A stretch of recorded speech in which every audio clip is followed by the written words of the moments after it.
Okay, hello everyone. I'm so glad you're coming in. It's nice to know that you're here one way or another. And thank you for joining us to the first of this series called Writing Inside and Outside the Academy. My name is Nicole Wallack, and I'm the director of the undergraduate writing program in English and Comparative Literature here at Columbia. And I want to thank so much Beth Samaya, who's the dean at School of Professional Studies, who is co-sponsoring this event with us today. I want to tell you a little bit about how this event's going to go today and give you some directions or something, advice, something about how to participate, how we're going to make this a more participatory kind of time together, and give you a sense of the arc of our hour that we have with our first wonderful guest, Professor Denise Cruz. So first thing that you'll need to know is that if you have questions that arise during the event for Professor Cruz, then if you would please put them into the chat and direct it to Beth Q&A. Beth Q&A will just remind you of that in the chat over the course of this talk and this conversation. And that's just going to help us organize the questions and get in as many as we can. So we're going to begin. I'm just going to tell you a little bit about where I think this event's coming from and why I think it's important. Then we're going to introduce our honored guest and start right in on our conversation together, which I'm very, very excited for. So I want to say that this year marks the 13th year in which the undergraduate writing program has invited a colleague to come and speak with us about their writing and about how they actually go about doing it. It's a topic of conversation that outside writing studies, I think people have all too rarely. And it's very important for us both as faculty and as students, as graduate students, as folks in tenured and untenurable positions to be thinking about the roles, that multitude of roles that writing plays in our lives. And we in the undergraduate writing program see it as, of course, a central facet of our lives. And that's also true for our colleagues across the disciplines. And so this event is designed to help us think about how folks in different disciplines use writing or turn to writing, and not only to do the work of the academy, but to participate in our broader culture, which is so important. How do we show up in the world through our writing? And so I'm hoping that by, in part, demystifying some of the work that people do on the day-to-day with all the regular stuff going on that we have, that we can sit down to our writing ourselves with a sense of company, if nothing else. And I think that counts for a lot. And also get some wonderful insights along the way about how one moves into writing being a central facet of our work. So that's the context. Okay, so for now, we're going to introduce our colleague and our special guest, Denise Cruz, and then we're just going to move right into our conversation. Denise Cruz is the Associate Professor of English and Comparative Literature here at Columbia. Her research explores national, regional, and global dynamics in North America, the Philippines, and Asia, and their effects on how we think about gender and sexuality. On her author site, denisecruz.com, which is a wonderful site, and you should go look at it, just not right now. She describes the impetus for her own work this way, quote, "Ultimately, all of my work is driven by a fascination with how people use different kinds of cultural production, novels and poetry, performances and collections, fashion shows and blogs as venues for responding to changes in their worlds, to question their lived social realities, and to imagine and even enact new possibilities." I can't imagine better terrain to work from. She is the author of Trans-Pacific Femininity, The Making of the Modern Filipina. That was from Duke University Press, 2012. I'm looking to hear more about her current writing project, which stems from her book manuscript, Made in the Philippines, Global Fashion and the Rise of the New Silk Road. It's an analysis of the rich transnational history of Filipino couture from the 1940s to the present. At Columbia, she teaches the immensely popular course, Asian American Literature and Culture. Her teaching and mentorship of undergraduate and graduate students was most recently recognized with the LenFest Distinguished Columbia Faculty Award in January 2020. I'm honored to be her colleague and that she's agreed to join us today for this event. And we would have rapturous applause right now if we could do it.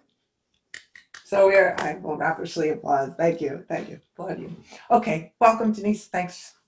Thanks so much, Nicole, and thanks for having me. It's such a pleasure. I'd like to thank you and the University Writing Programs and Columbia SBS for inviting me. So let's get right to it. One of the things that I think it's easy for us to think about such accomplished writers like yourself is that, that's just the way you became a person at all, like that you always loved writing. It was always a part of what you did. And for some of us, that's true. And for many of us, it's a more mixed experience. Can you tell us a little bit about your history as a writer? And I don't care how far back you want to go. Like, go back as far as you want. That's so funny because as soon as you said that, I started thinking about how I have loved writing for a really long time. Mm-hmm. And my parents are in the audience, I think. Hi, Mom and Dad. But when, if I were to go back and look at the journals that I would write in when I was, 6 or 7, I would say that I wanted to be a writer. I took a detour in terms of various interests. And when I always tell my students that when I was an undergraduate, I was pre-med and thought I was going to go into the sciences. Mm-hmm. And I was an English major at the same time.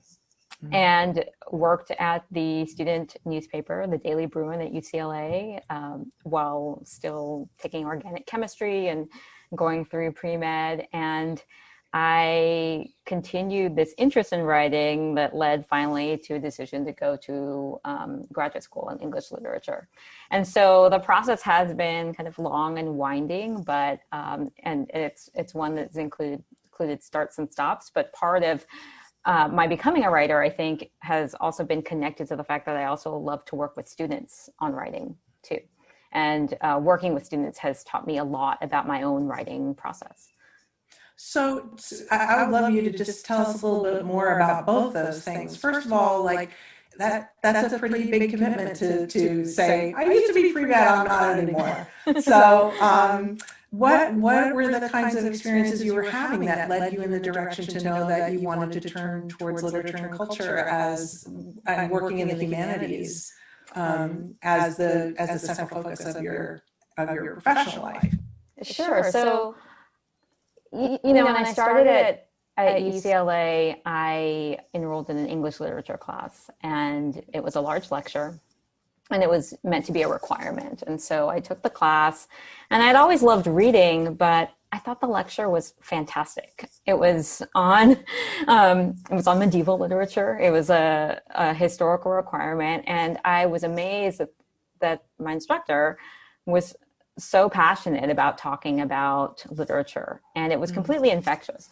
And so I started to take another course and then another, and just continued to write throughout my undergraduate career. Now, in terms of wanting to go to medical school, my grandparents were doctors in the Philippines. And so I think in part there was an interest in medicine because of that. My parents never said, oh, you must be a doctor, but it was something that perhaps I was interested in. And then it was just one of those things where my love of literature wouldn't go away. And so I put off applying to medical school, decided to work nonprofit education, did various other volunteer community-based organization work in the 3 years that it took me to decide to move into graduate school. That's great. And then when you were in graduate school, a lot of people think of graduate school as the place you go when you're really clear about what you want to do next. Were you clear about what your direction would be for your own dissertation and for your own work that No, way? not at all. So I Mark that, everyone. Mark it. Yeah. I entered graduate school as a Renaissance scholar, someone who thought I was going to work in Shakespeare. And again, it was one of those moments when I took a series of classes in American literature, and especially ethnic American literature, that I started to think a lot about my own position as an Asian American and as a Filipina American. And in the course of deciding to study American literature more broadly, I started to really think about the fact that I hadn't really studied writers from the Philippines or Filipino and Filipina American writing over the course of, say, my high school or early undergraduate years. Jessica Hagedorn's Dog Eaters was the text that I read. And so I think it was in the act of, for me, that moment of discovery of these connections between my personal life and my research interests that led to me deciding to want to write the dissertation that became my first book. That's wonderful. And did you, as a person who liked to write, did you hold on to that through graduate school? Were there times where you had to really rethink how you worked as a writer during that time? Did you establish some new ways of working in that time that have held on for you? Sure, absolutely. I think writing for me has been a process that I have to continuously go back to and rethink, just based on the conditions of when you're writing, how you're approaching your work, how much closeness or distance you have to the object that you're studying. You know, one of the things that was really helpful to me, I think, as someone who started undergraduate work in the sciences, was that for me, learning that discipline or learning how to write a lab report, it was very clear that that was a particular form.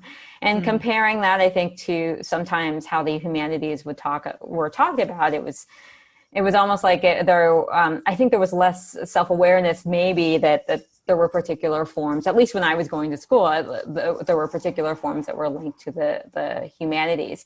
And so for me, trying to think about what did we learn in the sciences and how can we translate that into the humanities or into the process of analysis, of coming up with original claims, of proving those claims with evidence and relating them to an audience that may or may not be familiar to your work. That was something that I really started to cultivate over the course of graduate school. Also, I mean, the other thing I'll say is that at various stages of the process, I think it's really hard to read works of criticism, or, as you say in the introduction, finished books, and you think, how did this arise? And we rarely know or talk about the process that leads to that finished book. And so I think for me, there are, of course, times that were really frustrating or were uncertain, or I didn't know what direction I was going to go in. And so I think becoming aware too, again, going back to the sciences and that process of experimentation and playfulness and failure and trying again, I think all of this was really important to me in my development. So now that you're teaching and that you have been teaching for so long, what is a kind of piece of advice that you tend to offer your students, or how do you frame the kind of writing or work that you're going to ask them to do through writing, sort of keeping in mind your younger self, right? Your more novice self, I'll say, when you're giving them this work to do? So I do two things, and one is to actually talk about my younger self. I like to tell them I was born in the 1900s, and so it is kind of active of thinking about my younger writing self, and display that for them as writing is a process that you're constantly in development, or you're constantly working with. So one of the first things we do in my undergraduate course is we prepare to write an essay, is that we look at one of my former high school essays, and I have them critique the introduction. We just did it live on Zoom the other day, where they critique and offer me advice after they've already, after we've thought together about what a successful, say, university level introduction might be. And the idea is that it's all scaffolding, or it's all kind of a set of foundations. So it's not like the work that you did formerly was not valid or not important, but rather how do you get from one stage to the next? The second thing I like to do is to make really transparent the methods that we use in the humanities. And sometimes for me, that means kind of crystallizing some key thematics or key tools. So things like making a list or finding a pattern or thinking about a character symbolically or looking at things like punctuation or paragraph length. And so what I like to do is kind of work with the students to come up with this set of tools that they can use not only in my class, but in other classes as well.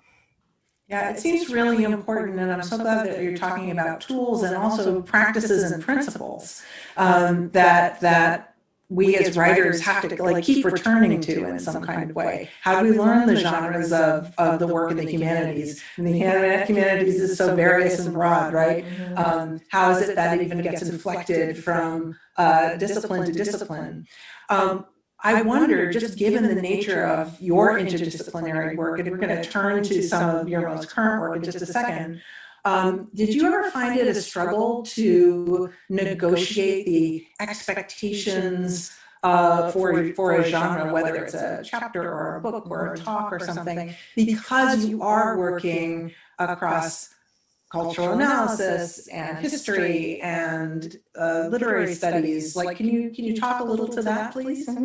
Sure. And yes, I think that it's, when we say interdisciplinarity, it's often hard because what does that actually mean? And for me, I think the framework of gender and sexuality studies and critical race studies has been really helpful because they are interdisciplinary fields. So one of the things that's been important for me in terms of navigating these is being really attentive to the fact that there are different disciplinary methods and that we can learn them. And so, in terms of literature, that's something that I feel very comfortable with in terms of what we call close reading or textual analysis or literary analysis. But when I moved into the fashion project, I knew that I was going to have to work with a different set of tools like interview methodologies or participant observation. And so for that, I sat in on classes, I read a lot, I did the equivalent of independent studies with mentors over the course of moving from my first book to my second, just because there are these other methodologies that I wanted to learn and wanted to know about. And so that's been really fascinating. So how do you go into an interview and not shape the conversation? Like that is a skill that we need to learn. And so I think that's really, just becoming aware that these are opportunities to learn and reflect upon your practice has been really important for me. That seems so important. How did you know which methodologies you needed to go get help learning? I mean, was it project driven in some kind of way? Was it you'd seen it in someone else's work and you thought, that's the kind, yes, I want to do that. That looks good. I think a little bit of both. And so I always tell students that it's important to find writers of models or people whose work you find compelling and interesting. So it's in part having a set of scholars that I found really interesting and important. So for example, a really signature text for me was it's a book, Global Divas by Martin Manalansan, that's about Manila queer cultures. And Martin is an expert at the ethnographic vignette. And I became really fascinated in the vignette as a different kind of example. We use vignettes in literature all the time, but what does an ethnographic vignette look like, and how do you find one, basically?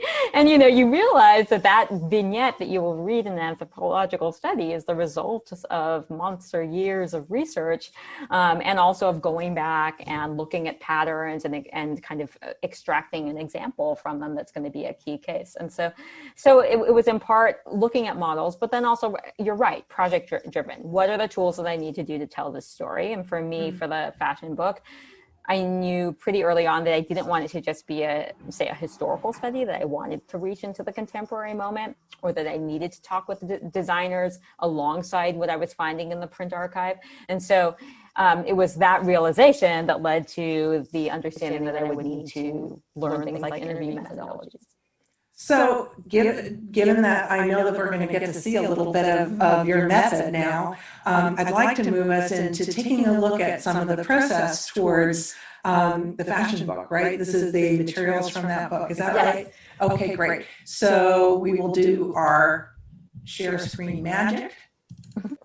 And what I'd love you to talk about as we move through these pieces is how you actually work with them, and maybe even like, how did you learn how to work with them? Sure. Because it seems to me like even walking into something like an archive can feel so overwhelming as a relatively new researcher in the humanities. You are not that person, but some of us are. Mm-hmm. And so I'm just wondering about like, what do you know how to do now that you bring to these scenes of research and writing? So here is our first slide. So we're in the archive. Will you tell us what we're looking at here, please? Sure. So this is the finale of a 1960s traveling fashion show that went throughout the Philippines called Fashion on Wings.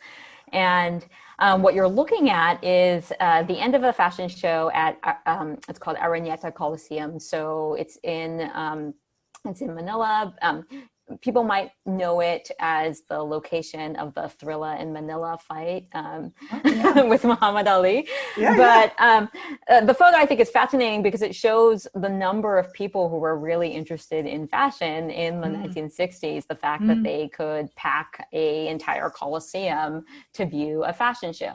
Now, in terms of working in the archive, this is an unpublished, it's a series of unpublished photographs. So there was a version of this photograph that ended up in a newspaper.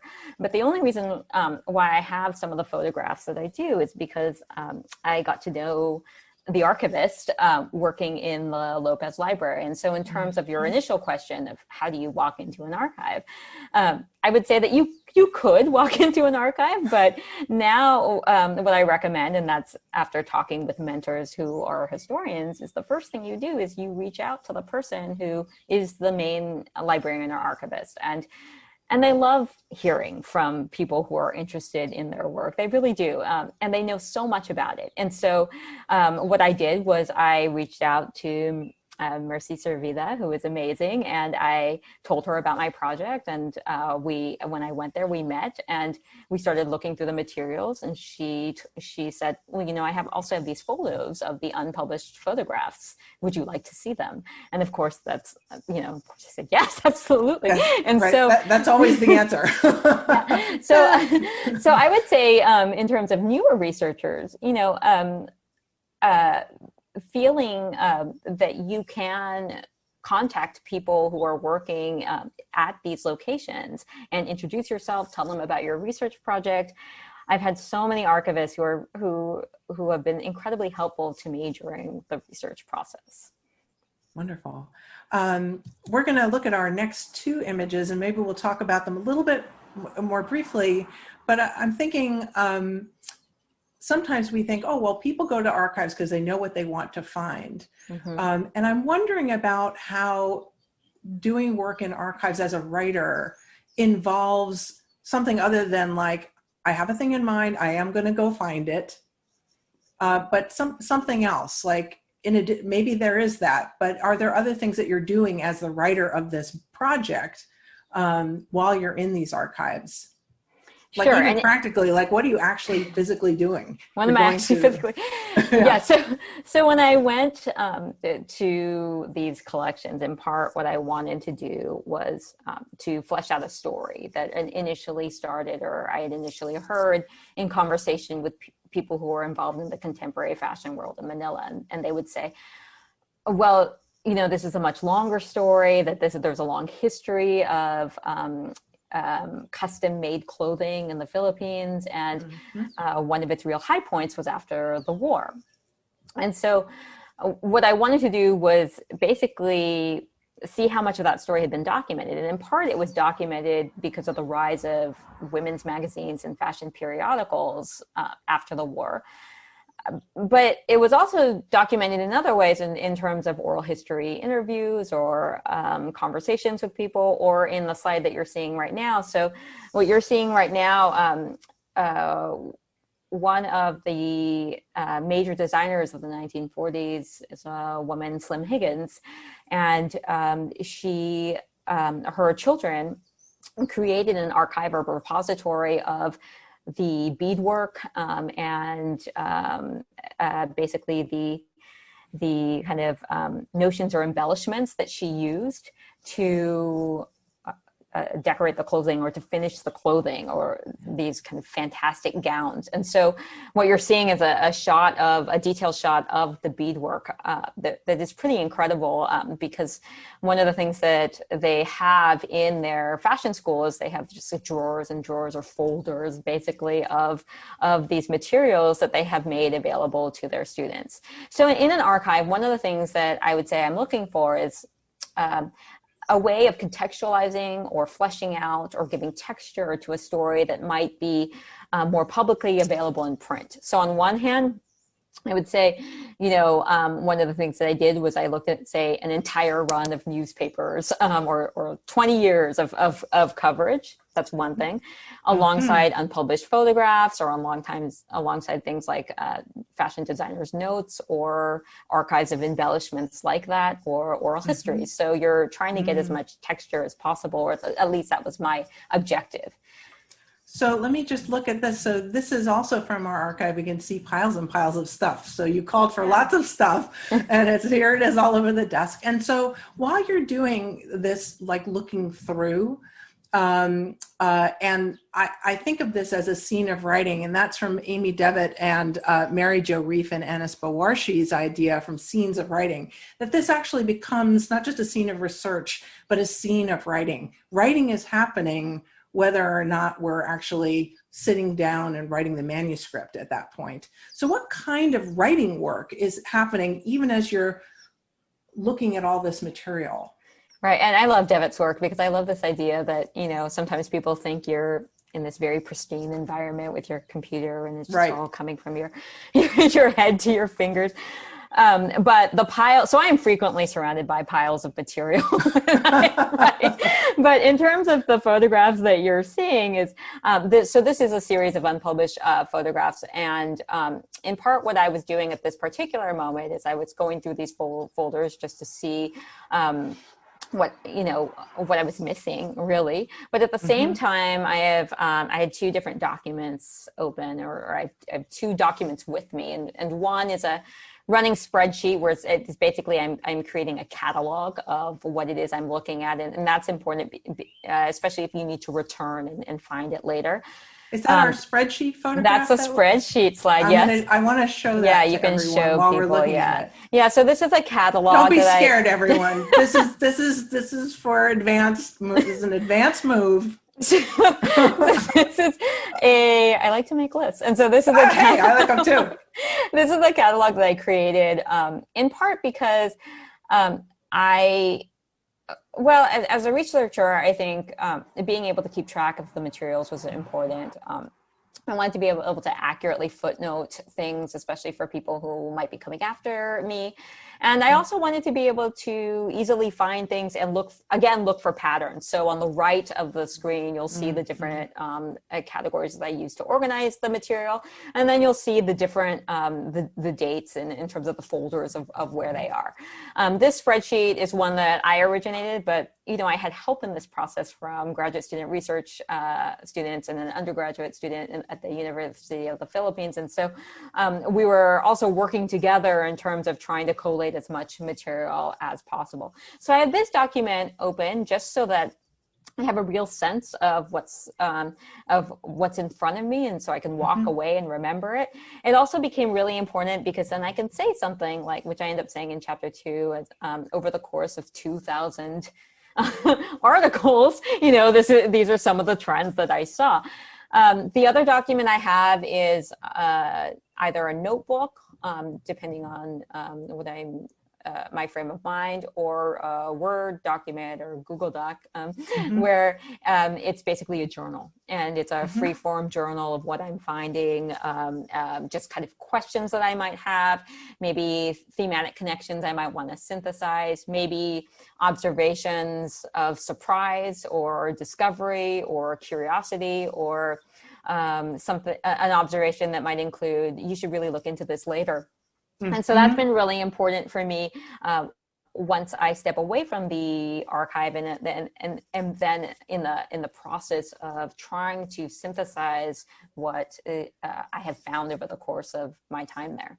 So when we're seeing you, if we're a fly on the wall and watching you in the archive, you have the materials, you have for a computer or tablet or something with a spreadsheet on it, and then you're also sort of tacking between that and just like writing yourself these notes and reminders for the recursive process, right? Exactly. Yes. And so, okay. And so it's also a way to take breaks or to process, it depends. I've done an archival trip where you have a week and you take as many photos as possible so that you, with permission. So you take as many photos as possible so that you can process that material later. This slide that you're seeing, I was there for a few months over the course of the summer. And so that was a much longer duration. And so then it becomes kind of like a marathon where you're trying to really also pace yourself a little bit and to have time to process. So I want to just show us one more of these slides, and I want to think about before we hear you read from some of this new material, which I'm so grateful for us to be able to hear. Once you're back and sort of out of the archive, and I think the other thing that people think is that like we as professors and teachers, that we spend hours and hours every day sitting down in a lovely room where we can always, focus very well on our work and all these kinds of things. What does a typical writing day mean for you even? Is it a day? Is it an hour? What is it? Where is it happening? It is not a day, I wish. And it has fluctuated. And so the other thing too is I would say I've had different writing practices over the course of my time as a writer. And so when I was doing the dissertation, it was I would commit to one paragraph a day. And that's how I committed to the actual drafting of my dissertation. For many years, I had, when I was teaching and when I had, after I had my son, I was juggling various levels of commitments. And so I had an accountability group where I had three of us who were very close friends. And we basically had a spreadsheet where we logged time and we committed to 30 minutes a day. And so now in the midst of a pandemic and we're really trying to process, just working on screen a lot. I am writing a lot by hand, especially in this moment, just because I've always liked to write by hand, but I find it especially helpful sometimes for thinking through organizational pictures. I tend to write best in the morning. And so that's my pink bathrobe underneath the notebook that you can see on the edge there. And this is a process right now where I'm doing what we call reverse outlining, where I have a draft of a chapter. I don't like the organizational schematic of the chapter. And so what I am doing on this page is I have the reverse outline on the left where I've outlined the chapter as it goes. And then on the right, what I have is I went back to my original journal talking about the interests in writing, and I've mapped instead my original interest in the chapter. And I actually think that in the end, the final version of the chapter is going to trend more towards the right version, by the right-hand side of the slide for me, where it's the original interest column where I'm actually maybe going to reorganize the chapter that way. It's so wonderful to get this insight. And it looks like, how can I say, it looks like totally normal writing. I mean, it looks like the kind of writing that you do when you're trying to sort out what I know, what I need to know, what I used to know, the problems that have changed over time. So it's wonderful just to see it as a practice. Just in terms of time here, I would love us to have you read to us some of this work, and maybe you'll give us just a little context for it before I get to ask you one last question before we open it up to everyone else. Sure. So I have a full draft of the fashion book now. And what I'm doing is that work of going back to the introduction and figuring out how you want to stage it. And in terms of context, this is the first time I've read this piece to anyone, because this is basically it's either going to be the new opening to the introduction or a new preface. So that's the framework. The idea is that the audience for the book is going to be pretty broad, and this has never been heard by anyone, so shall I start? Should I just start? Yes, please Okay. do start. Yes, and we listen very slowly, so if you would please read slowly to us. Of course. Thank you. The first time I met Manila's Prince of Fashion, I was 12 years old, and I had no idea that we were related to fashion royalty. I knew him mostly by name and through a set of more commonplace relations. My uncle, my mother's brother, my sister's ninong, which is a Tagalog word for a godfather. We had glimpsed his face in amber-toned photographs documenting his last visit to California in the 1970s. I had held the gown he had made for my parents' wedding, gently pulled out from its tissue paper cocoon. Sabrina neckline, ivory piqué fabric, long-sleeved. A delicate embroidered overskirt in sheer organdy. A floor-length veil with sprays of flowers at the edges. Much later, I would find out that he recalled this wedding dress fondly as his first of many, and that its elegant lines and meticulous construction already signaled the design aesthetic that would become his signatures. And of course, there were the stories, the stuff of family lore, the snippets of life in Manila, memories that seemed far away and long ago, too much of another time and place, too similar to exaggerations we had heard from other relatives and family friends of their time back home. Stitched together, these snippets were the backdrop to the moment I found myself walking up creaky stairs in the South Siquia apartment building in Malate, a building that he and his partner Richard called home in a neighborhood occupied by a number of Manila's couturiers. We stood waiting in the foyer with two heavy, dark wooden doors on either side as the heavy, humid air and the sound of traffic wafted in through the open windows. The door opened and the staff ushered us in to a room that I can't remember specifically, but one that I can only recall in a blurred sense as opulent, filled with luxurious and immaculate white couches, a mahogany carved screen, fresh flowers, the heavy scent of candles. The room stood in stark contrast to the elegantly simple attire worn by the man who emerged to greet us with a warm smile. Long black hair, tied back, a crisp buttoned shirt, neat slacks. My siblings and I were shy, but we liked him, and we liked listening to the ease with which he and my mom settled back into family chatter. I gravitated to the desk where he had containers of freshly sharpened pencils, a rainbow spread of colors. I left my uncle's house that day fascinated.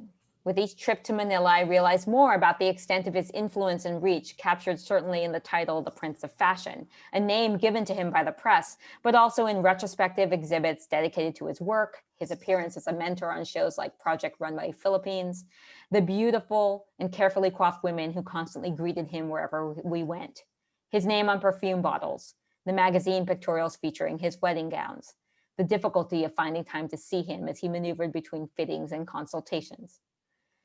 Often the family stories about my uncle would end with a wistful rejoinder. Why doesn't he move beyond the Philippines? Why not establish a base in New York or Paris? Although perhaps fueled in part by sentiment, a desire to have a loved one closer. At the same time, the queries speak volumes about the questioner's understanding of elite forms of fashion, where this type of luxurious clothing is usually produced and by whom. Now, when I think about that query in light of what I know of my uncle and his colleagues, I understand its premise is connected to preconceptions about the Philippines, Filipinos, and global fashion.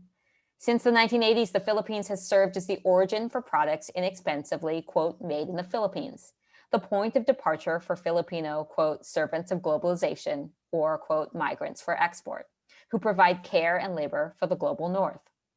Today, the Philippines and its citizens operate as a, quote, empire of care that caters to global north desires and needs by providing inexpensive labor from the increasing number of call centers based in the islands to a diaspora of caregivers, nannies, nurses, and mail-order brides.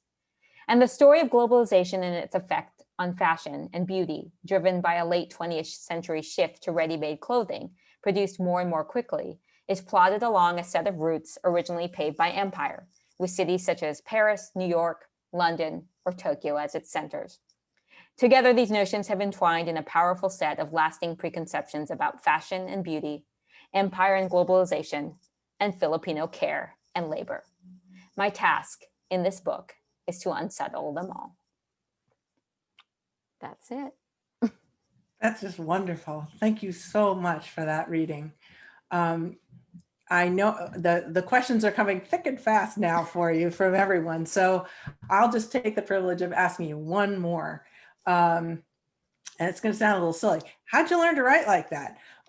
Meaning what did you have to let yourself do, learn to do, need to do in order to give us a language and an academic writing that is capacious enough to have image and attention to language and attention to global context and identity?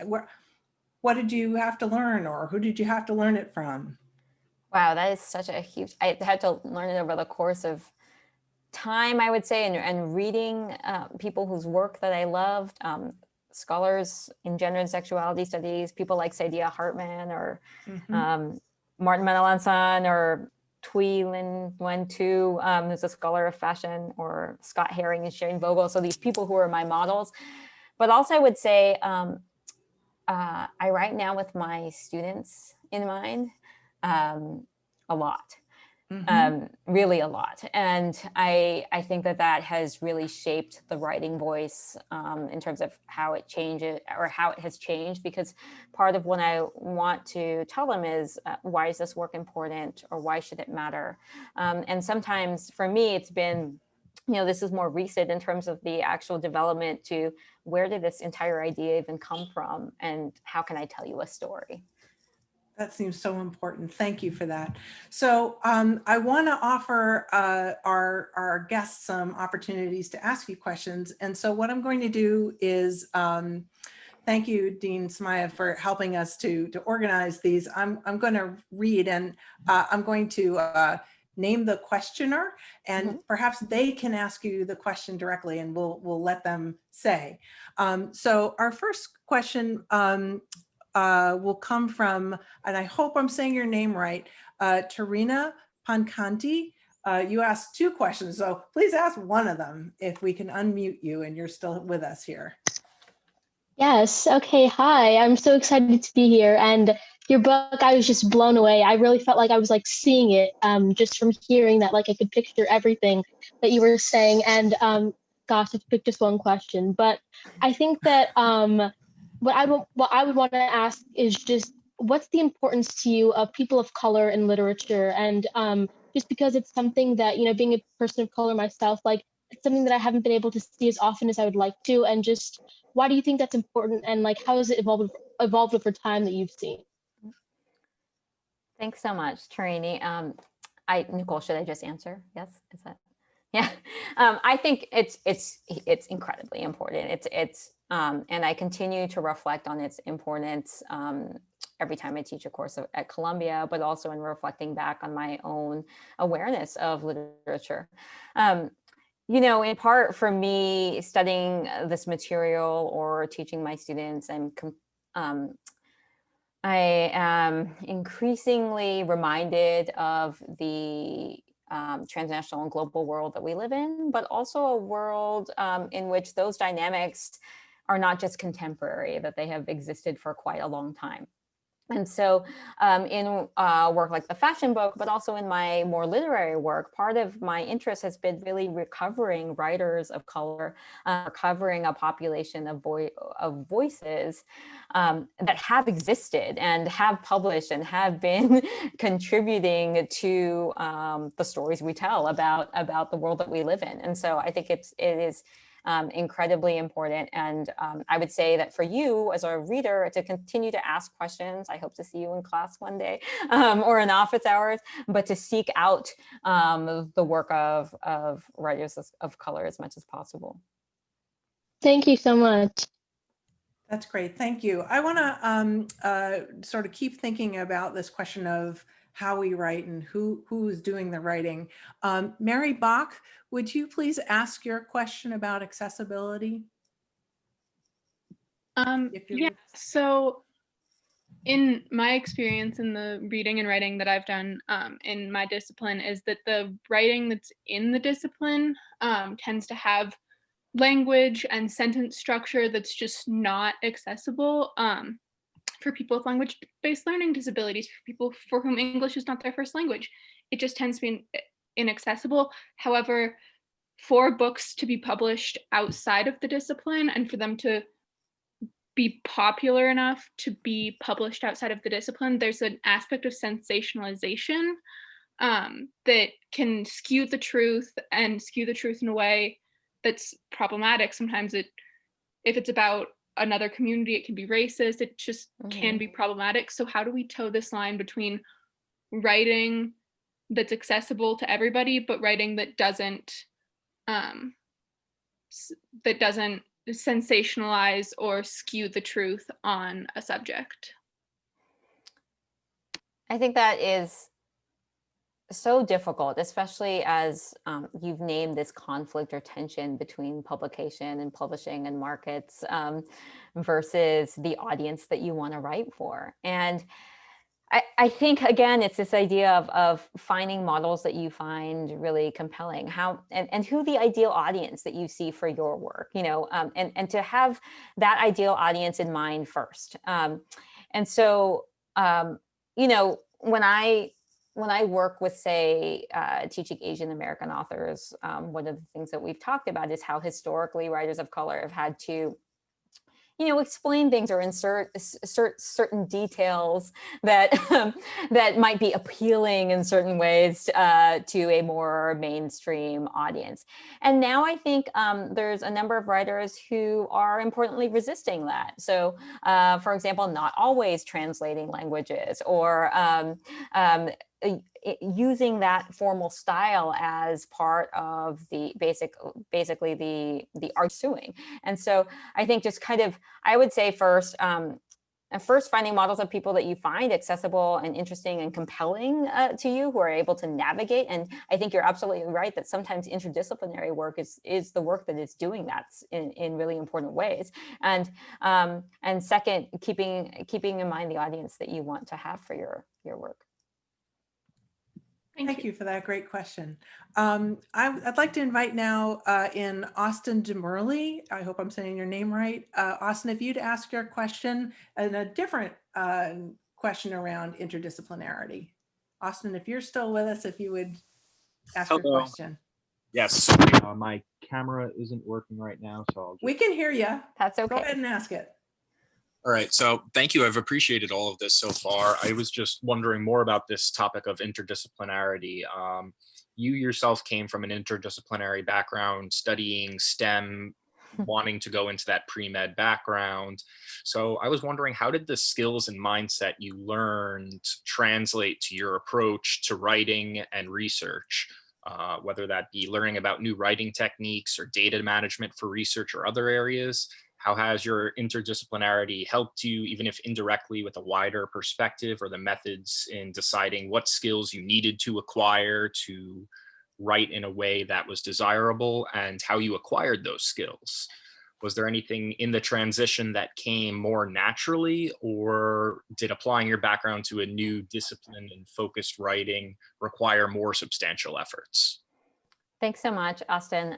I love that you named the undergraduate experience for me as kind of the beginnings of my interdisciplinarity, because I don't necessarily think that I would have recognized that, but I think you're right. And I think in terms of STEM fields, I mean, you probably saw a little bit about it in terms of thinking about data. And looking or how we organize data, how we collate data. One of the things that I remember from those lab reports or working with science projects is that I think scientists in general and listening to science talks, and so this is something that I would recommend to everyone, that you take a chance to listen to a scientist explain their work. I think scientists are so good at explaining their work to a non-specialist audience, because they have to do it all the time. And I think that they make fewer assumptions that there's a general base of knowledge. And so for me, I was involved with the Ford Foundation, which is included interdisciplinary conferences. And I started listening to scientists and reading their work. And I think that's really fascinating. So that was deliberate. And the other thing too is to look at methods books. So there are a number of books out there that are about craft or about the writing as a craft, and I think that those are also really interesting in terms of prose style, to how to organize material, again, what's been really helpful for me has been methods books related to ethnography or anthropology, because I think a lot of times part of it in terms of how to tell a story or a broader story, those methods books have been really helpful to me. So I guess it's a combination of taking a moment to reflect on the methods that I do use, but then also seeking out or learning about other disciplines as well. Thanks so much for that answer. So I'd like to call now on Kathyjayakumar, who asks a good question about what does it mean to reach an audience in one's work. Kathy, are you still around? Would you ask your question? Kathy? Well, it's I'm going to ask it for her. Okay. What are your tips to hook readers, especially readers who are non-specialists in your field? And I would like to add on to that. How important is it, do you think, for us as writers to write to folks out who we perceive as, if not outside our fields, outside the folks who would be automatically drawn to our work because they self-identify with it? That is because it's not always the case that we are being read by the people, I would say, who most need to read us, right? Or read the things that we need to say. So how do you attend to that, or do you? I think those two are connected, because I think a good hook in an introduction is really important. And I think that it is important to reach an audience beyond, beyond the select group of people who know and understand what you're saying immediately. So on one hand, that group is helpful, people who are very close to the material, because what you're saying should be legible to them and it should speak to them. But in terms of just learning and engaging with other audiences, writing outside of your immediate circle is very important. So I would say the language should be engaging and accessible, but in terms of finding the hook, so one thing I think that's really helpful is playing around even in casual conversation with how you describe your work, and figuring out what strikes people as interesting. For me, I find the anecdote to be especially helpful, or a detail that surprised you, or a pattern that you've noticed that is then broken. So this act of reflection, and this is why I think the journal is really helpful, to go back to what interested you in this topic, and how can you make that or communicate that to your audience. Because often what I found is when people talk passionately and excitedly about their work, that by itself is a kind of hook, that is very engaging to listen to or to read. And so I think that is one of the ways in which you can come up with an opening for your work. That seems so important. Diana Newby, would you please ask your question as we think about publics and their problems for our work? Diana, if you're still here. Yeah, I'm here. Hi. Hi, Diana. Hi, Denise. Thank you. This was so wonderful. I'll just read my question because that might keep it more concise. So you mentioned some of the ways that the pandemic has affected how you write. And I was curious to know whether and how this moment, however you interpret that, has also influenced what you write about. I was thinking as you were speaking about how working on fashion, beauty, race, empire have so much to do, although not entirely to do with presence and visibility and embodiment and materiality and touch. and wondering if you have thoughts on what it's meant to you to think about that subject matter in our socially distanced but still virtually connected time. Thank you. Yeah, it's interesting to be writing about high fashion in this particular moment for various reasons. But for me, that hierarchy or that object in terms of couture, if you look at it, it's connected to various kinds of global labor and has been connected to understandings of global labor or divisions between the global north and the global south for quite some time. I think that's still an important story to tell. And one of the reasons why I still think it's an important story to tell is when you think about how Asia is discussed in terms of production, or how places like the Philippines are discussed in terms of production. Often it's either, okay, we are looking to those sites as a way of producing for the global north in some way, or they're kind of trying to catch up to the global north. And one of the things that I see in working with these Filipino designers or in studying their history is, first of all, I see a counter narrative that goes against that, but I also see tremendous amounts of resilience and possibility in the work that they're doing. And so a lot of Filipino fashion designers right now are pivoting in various ways to support their communities. They're reimagining what fashion can and should look like. They're thinking about how to support the people who work for them. And they're able to do that very flexibly because of the history of fashion. So I would say in terms of the COVID moment and in terms of the pandemic, it is important to think about the work that we do. And for me, as a scholar of race and gender and sexuality and transnational work, that it's kind of a continuation of that, I would say. But in terms of it's made the urgency of it, I guess, a little bit different. It has seemed very pressing in this moment when a lot of people are rethinking the status of global fashion. Thank you for that. So our time is doing what time always does, apparently. And so as we thank you so much for spending this time with us and reading from your wonderful work, which we can't wait to see in print, I just would like to know if there are any words that you'd like to leave us with about a role you would like to see us sort of experiment with in terms of writing in our own lives. At this time, at this moment, not because you think it's the best thing to do, but just because it's worth a try. Sure. I think, first of all, I would recommend that everyone be gentle with yourself in this time, and to care for yourself as you move forward.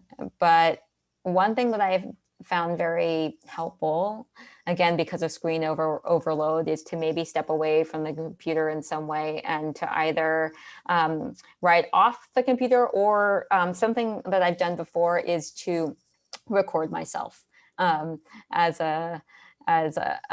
thinking through things. And that's something that sometimes people find really helpful, is just an alternative way of processing material.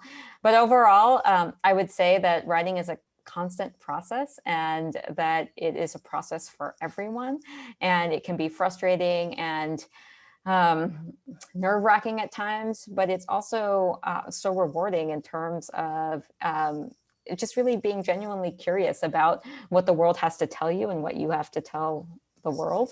And I would encourage everyone, I cannot wait to see what people produce. Great. Thank you so much. I wonder if it's possible for us to unmute everyone simultaneously so we can give you a real round of applause. Might break the Zoom. I know. Can we break it? Can we do it? Some version of it? Thank you so much. Beautiful. Thank you so much, everyone. I know you're so busy. Attendees, Thank you. I so appreciate you coming. We'll see you next week when we're going to be talking with Professor Mignon Moore, writing stories of social science. So please do return to us again, and you can catch this also. It's going to be recorded. It's been recorded, so it will be available to you after this. And Denise, thank you again so very much. Thank you. Thank you, everyone.